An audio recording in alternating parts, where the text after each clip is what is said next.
प्यारे बच्चों, सुप्रभात। आज हम शुरू करेंगे कविता दुष्यंत कुमार के द्वारा लिखी गई, जिसका नाम है साए में धूप। मेरे सीने में नहीं तो तेरे सीने में सही, हो कहीं भी आग लेकिन आग जलनी चाहिए।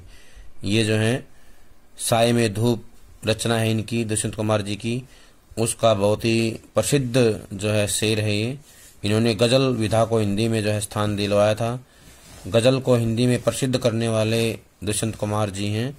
उनका जन्म सन 1933 राजपुर नवादा गांव में हुआ, उत्तर प्रदेश में। ये प्रमुख रचनाएं हैं सूर्य का स्वागत, आवाजों के घेरे, साए में धूप, जलते हुए वन का वसंत। ये काव्य संग्रह हैं। एक कंठ विस्पाई गीति नाट्य है। छोटे छोटे सवाल, आंगन में एक वृक्ष और दोहरी जिंदगी, ये उपन्यास है। मृत्यु सन 1975 में हुई। दुष्यंत कुमार का साहित्यिक जीवन इलाहाबाद में आरंभ हुआ। वहां की साहित्यिक संस्था परिमल की गोष्ठियों में वे सक्रिय रूप से भाग लेते रहे हैं और नए पत्ते जैसे महत्वपूर्ण पत्र के साथ भी जुड़े रहे हैं। उन्होंने एक कंठ विस्पाई गीति नाट्य की रचना की, जो हिंदी साहित्य में बहुत ही प्रशंसित कृति रही है। अब हम करेंगे इनकी गजल का सार। यहाँ दुष्यंत की जो गजल दी गई है वह उनके गजल संग्रह साए में धूप से ली गई है। गजलों में शीर्षक देने का कोई चलन नहीं है, इसलिए यहाँ कोई शीर्षक नहीं दिया जा रहा है। गजल एक ऐसी विधा है जिसमें सभी शेर अपने आप में मुकम्मिल और स्वतंत्र होते हैं। मुकम्मिल होते हैं, पूरी तरह से अपना अर्थ देने वाले। उनका अर्थ अपने आप में पूर्ण होता है। उन्हें अपना अर्थ पूरा करने के लिए किसी अन्य शेर की आवश्यकता नहीं होती है। उन्हें किसी कर्म व्यवस्था के तहत पढ़े जाने की दरकार नहीं होती है। दरकार होता है जरूरत, आवश्यकता।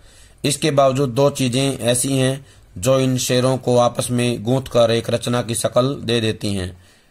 एक रूप के स्तर पर तुक का निर्वाह और दूसरा है अंतर्वस्तु के स्तर पर मिजाज का निर्वाह। मिजाज होता है प्रकृति, स्वभाव।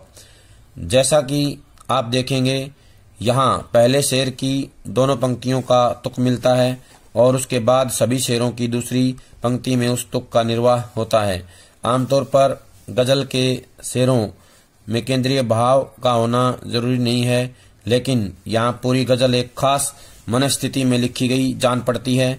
राजनीति और समाज में जो कुछ चल रहा है उसे खारिज करने और विकल्प की तलाश को मान्यता देने का भाव एक तरह से इस गजल का केंद्रीय सूत्र बन गया है। इस प्रकार दुष्यंत की यह गजल हिंदी गजल का सुंदर नमूना प्रस्तुत करती है। कहने का आशय है कि ये जो बेहतरीन गजल का नमूना है, ये साए में धूप जो गजल संग्रह है उससे लिया गया एक हिस्सा है, एक भाग है जो बेहतरीन नमूना प्रस्तुत करता है। कहाँ तो तय था चिरागा हरे घर के लिए, कहाँ चिराग मयस्सर नहीं शहर के लिए। मयस्सर होता है उपलब्ध, चिरागा होता है दीपक, तय माने होता है निश्चित किया गया था, हरे घर माने प्रत्येक घर के लिए, शहर के लिए मतलब पूरे शहर के लिए नहीं है, मोहल्ले के लिए नहीं है। कहाँ तो तय था चिरागा। कवि कहता है कि राजनीतिक व्यवस्था के बारे में बताते हुए देश की आजादी को प्राप्त कर लेने के बाद ये तय था कि प्रत्येक घर को रोशनी देने के लिए सुख सुविधा रूपी चिराग निश्चित रूप से प्रदान किए जाएंगे। कहने का आशय है कि हर घर में रोशनी होगी, हर घर जगमगाएगा, हर घर में सुविधाएं होंगी। सुविधा रूपी चिराग हर घर को उपलब्ध होगा। लेकिन अब हाल ये हो गए हैं कि स्थिति ऐसी उत्पन्न हो गई है, घर तो क्या पूरे शहर के लिए भी जो है चिराग उपलब्ध नहीं है, सुख सुविधाएं उपलब्ध नहीं हैं। कहने का आशय है कि जो वायदे किए गए थे, जो आश्वासन दिया गया था, वो जो है केवल और केवल एक प्रकार की फॉर्मेलिटी सिद्ध हुआ, उसमें किसी प्रकार की सच्चाई नहीं थी। आज शहर के लिए भी कोई सुख सुविधा उपलब्ध नहीं है। घर की तो बात ही छोड़ दीजिए। राजनीतिज्ञ बड़े बड़े सपने तो जनता को दिखाते हैं, पर वे जनता को सिवाय बुलावे और धीरज के कुछ नहीं देते। यानी कि केवल आश्वासन देते हैं, बुलावा देते हैं और धैर्य देते हैं। इसके अलावा वो जनता कोई ख्याल नहीं रखते हैं, उनके लिए कुछ भी नहीं सोचते हैं। राजनेता केवल अपना उल्लू सिद्ध करने का काम करते रहते हैं, उन्हें जनता से कोई मतलब नहीं होता है। अब हम करेंगे यहाँ से जुड़े हुए प्रश्न। पहला तो यही आएगा, कवि और कविता का नाम बताइए। तो बताना है कवि का नाम दुष्यंत कुमार है और कविता का नाम है साए में धूप। अवतरण में कवि ने कौन से विचार व्यक्त किए हैं? तो बताना है इसमें कवि ने राजनीति और समाज में फैली अव्यवस्था को समाप्त कर नया विकल्प खोजने के बारे में विचार किया है, यानी कि नए विकल्प की तलाश करने के लिए कहा है। आजादी को प्राप्त कर लेने के बाद क्या तय हुआ था? तो बताना है आजादी प्राप्त कर लेने के बाद तय हुआ था कि प्रत्येक घर को रोशनी दी जाएगी, यानी सुख सुविधा रूपी रोशनी दी जाएगी। हर घर के लिए चिराग प्रदान किया जाएगा। कहने का आशय है कि हर घर में सुख सुविधाएं होंगी, हर घर खुशहाल होगा, ऐसा वादा किया गया था। कवि आज की कौन सी स्थिति बताना चाहता है? कवि ये कहना चाहता है कि आज तो स्थिति बन गई है कि घर तो क्या पूरे शहर के लिए रोशनी उपलब्ध नहीं है, मतलब कोई भी सुख सुविधा का साधन नहीं है। राजनीतिज्ञ जनता को क्या दिखाते हैं? तो बताना है राजनीतिज्ञ जनता को बड़े बड़े सपने दिखाते हैं। क्या दिखाते हैं? बड़े बड़े सपने दिखाते हैं। राजनीतिज्ञों द्वारा दिखाए गए सपनों से जनता को क्या प्राप्त होता है? तो बताना है राजनीतिज्ञों द्वारा दिखाए गए सपनों से जनता को मात्र बुलावा और धीरज प्राप्त होता है, उसके अलावा और कुछ नहीं मिलता। कवि ने राजनीतिक अव्यवस्था पर क्या किया है? कवि ने राजनीतिक अव्यवस्था पर कटाक्ष किया है, करारा व्यंग्य किया है। अवतरण का काव्य सौंदर्य बताइए। तो बताना है इसमें कौन कौन सी मुख्य बातें हैं। तो पहला है राजनीतिक अव्यवस्था पर कटाक्ष करना, संगीतात्मकता गुण विद्यमान है, शांत रस का परिपाक हुआ है, प्रसाद गुण विद्यमान है, उर्दू भाषा के शब्दों का प्रयोग हुआ है, खड़ी बोली में उन्होंने अपने भावों को अभिव्यक्त किया है। अगला प्रश्न है प्रस्तुत पद्यांश का संदर्भ स्पष्ट कीजिए। तो बताना है प्रस्तुत पद्यांश में कवि ने स्वतंत्रता के पश्चात भारत की वस्तु स्थिति का वर्णन किया है। निराशा और अभावों के और संकेत करने वाली ये कविता है। अगला प्रश्न है प्रस्तुत पद्यांश में भारत की किस समस्या की ओर संकेत किया गया है? तो बताना है कवि ने इस पद्यांश में स्वातंत्र्योत्तर यानी स्वतंत्रता के बाद भारत के कटु यथार्थ का प्रामाणिक वर्णन किया है। आज के आम आदमी आर्थिक स्थिति, शोषण आदि समस्याओं का सामना करना पड़ा है, यानी कि मनुष्य को अपना जीवन सुखी बनाने के लिए आर्थिक स्थिति, शोषण आदि समस्याओं का सामना करना पड़ता है, यानी कि शोषण की समस्याएं आज भी समाज में विद्यमान है। कवि का मानना है कि स्वतंत्रता से पहले हर आदमी ने सुखी जीवन का सपना देखा था, जो पूरा नहीं हो उसका ये प्रमुख समस्या है। सुखी जीवन उनको नहीं मिल पाया है। आज के समय भी कहीं कहीं शोषण और आर्थिक स्थिति की समस्याएं विद्यमान हैं। अगला प्रश्न है चिराग किसका प्रतीक है? यह मयस्सर क्यों नहीं? तो बताना है चिराग सुख सुविधाओं का प्रतीक है। किसका प्रतीक है? सुख सुविधाओं का, खुशियों का प्रतीक है, जिससे हर घर में खुशियों की रोशनी फैलती है। किंतु स्वतंत्रता के पश्चात देश में अब तक गलत राजनीति, नीतियों व शोषण की वृत्ति के कारण चिराग सभी के पास उपलब्ध न हो सका, कुछ ही लोगों की संपत्ति बनकर रह गया है, यानी कि सुख सुविधाएं हर आदमी के पास नहीं पहुंच पाई हैं।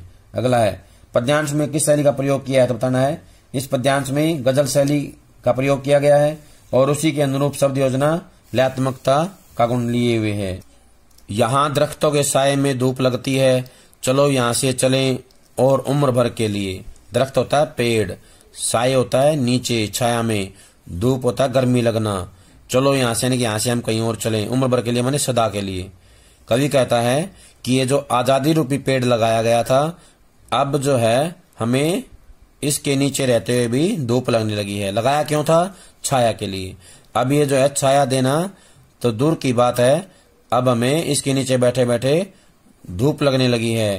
कहने का आशय है कि जो स्वतंत्रता का वृक्ष लगाया गया था उसका एक ही मतलब था लोगों की पीड़ा और कष्ट रूपी धूप को दूर करना, लोगों की पीड़ा व कष्ट रूपी धूप को दूर करना या उससे लोगों को बचाना, आराम दिलाना। लेकिन अब हुआ क्या है? अब ऐसे हालात हो गए हैं कि लोगों को उस पेड़ के नीचे रहते रहते दुख व कष्ट अनुभव हो रहे हैं, उनसे कोई राहत नहीं मिल रही है। आज हालात ऐसे हो गए हैं कि अपने ही वृक्षों के साये में, अपने वृक्षों के साये में लोगों को धूप लगने लगी है। अर्थात स्वतंत्र देश में भी परतंत्र काल जैसे दुख और पीड़ा को सहना पड़ रहा है।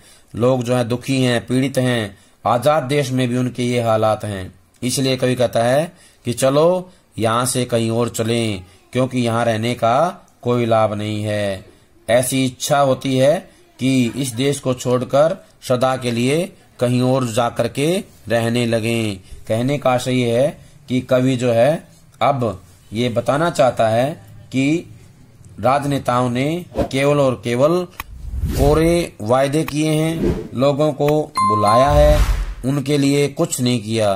केवल वो लोगों को सांत्वना देते हैं, धैर्य देते रहते हैं। इसलिए हमें उनकी सांत्वनाओं और उनके धैर्य से परे हटकर किसी और जगह जाकर के रहना चाहिए, क्योंकि वो हमें सुख सुविधाएं नहीं दे सकते जो सुख सुविधाएं हमें चाहिए होती हैं। कवि के अनुसार वृक्षों को किस लिए लगाया गया था बताना है।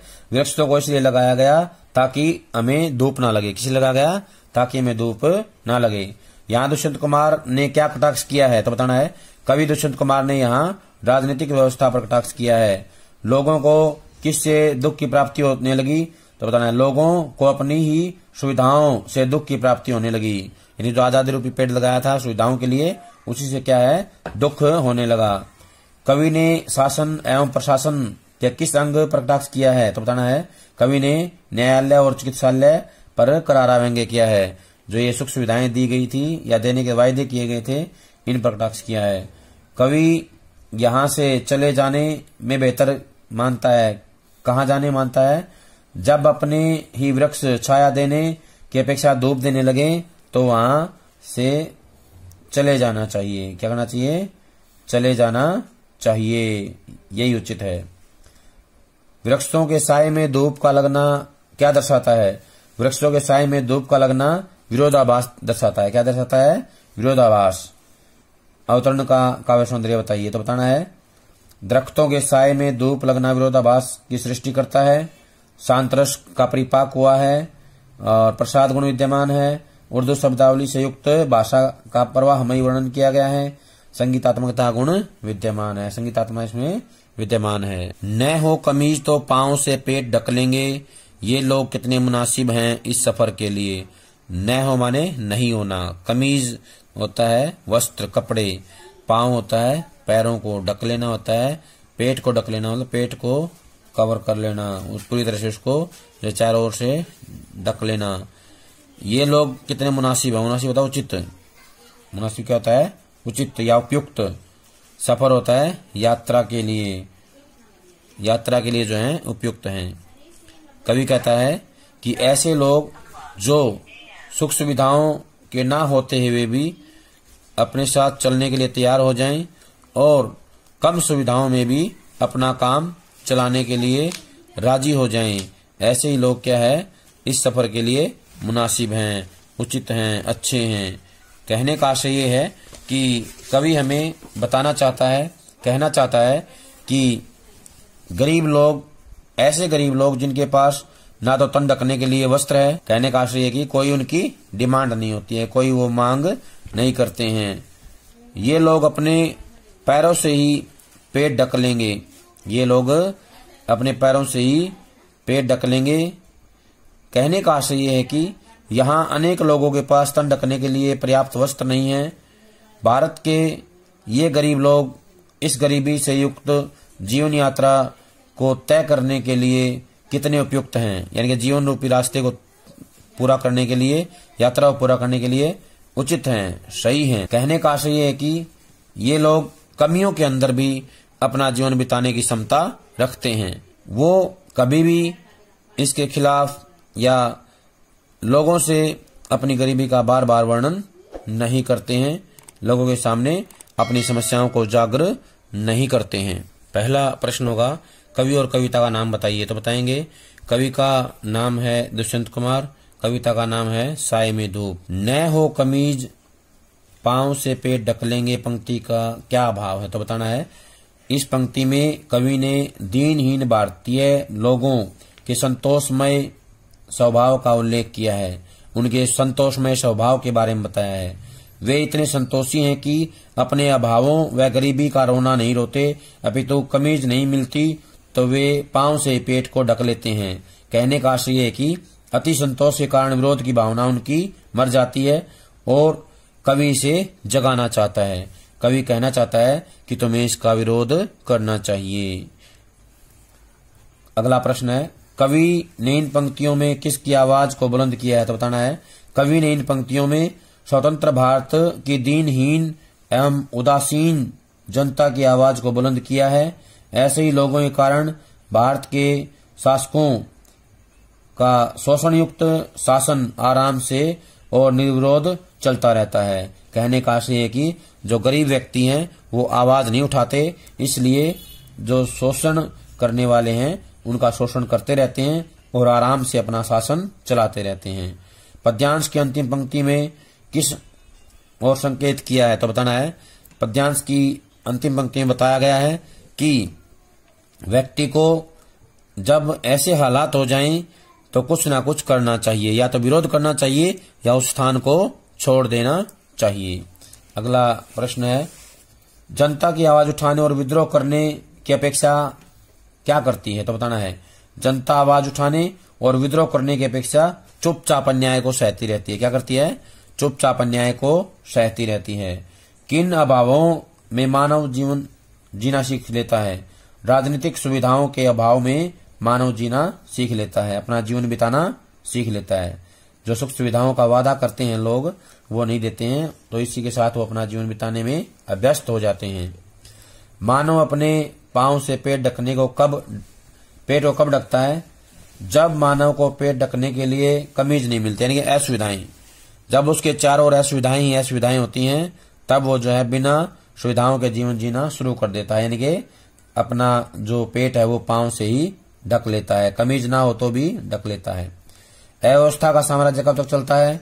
जब तक कोई अव्यवस्था के विरुद्ध आवाज ना उठाए। जब तक कोई अव्यवस्था के विरुद्ध आवाज न उठाए तो उसका साम्राज्य चलता रहता है। कवि के अनुसार लोगों को कब तक अभावों में जीना पड़ेगा?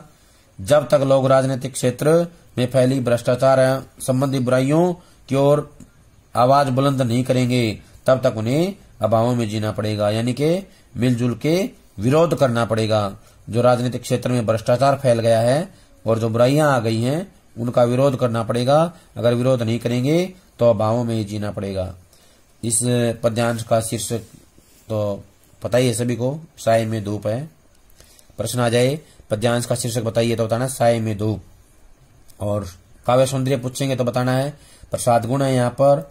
इसमें बताना है कि जनता भावग्रस्त जीवन जी रही है और राजनीतिक क्षेत्र में क्या है, केवल खोखले वायदे हैं। शांत रस का प्रयोग किया गया है। कमीज, मुनासिब, सफर जैसे उर्दू शब्दों का प्रयोग किया गया है। खड़ी बोली भाव व्यक्ति में सहायक है। शब्द योजना सटीक और सार्थक है। क्या है? सटीक और सार्थक है। प्यारे बच्चों, ये थी व्याख्या गजल की जिसे दुष्यंत कुमार ने लिखा है। सभी जितना पढ़ाया है इसको अच्छे से पढ़ेंगे, समझेंगे, याद करेंगे और यहाँ से जितने भी प्रश्न बनते हैं उनको लिख करके अपनी कॉपी में याद करेंगे। जब तक अगली वीडियो नहीं आती है तब तक ये पूरा काम कर लें। सभी का बहुत बहुत धन्यवाद।